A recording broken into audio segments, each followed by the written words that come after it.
The crew stood at attention in the shadow of the hull. They were young. They had only known the war. They had never known the time before the gate. Father Seraph descended. He did not walk quickly anymore. His movements were deliberate, aided by the whirring servos of an ornate, gold filigreed exoframe beneath his vestments.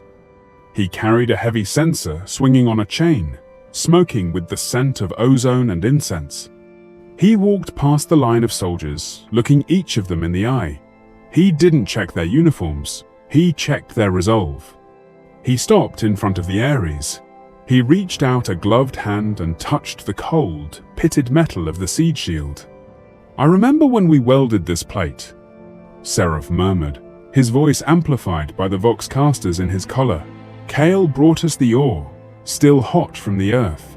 We forged it in the dark, hoping it would hold."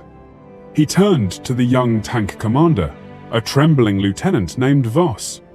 "Do you know why I built this, Lieutenant?"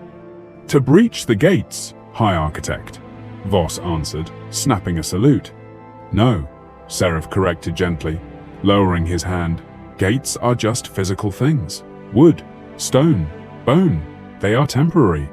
Seraph swung the censer, the smoke curling around the massive drill head of the ram.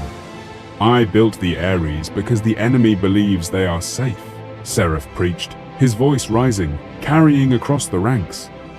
"Sloth hides behind walls of indifference. Gluttony hides behind mountains of flesh. They believe they can shut the door on judgment." He looked up at the massive machine, then back to the crew. "This machine is not a hammer.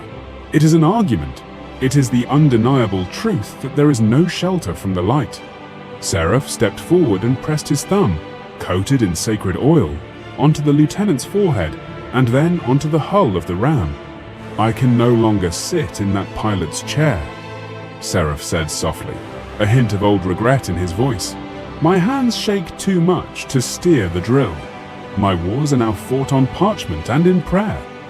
He grabbed the lieutenant's shoulder with a grip that was surprisingly strong. "But the machine knows my touch. It knows the math of breaking things. You are the hands now, Voss. I am merely the memory." Seraph turned to the assembled army, raising his arms. "Drive this iron into the heart of their lie. Knock, and the door shall be opened, not by their permission, but by your insistence."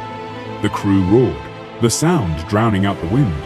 As Seraph turned to leave, walking slowly back to his transport, the Aries Expugnator fired its engine.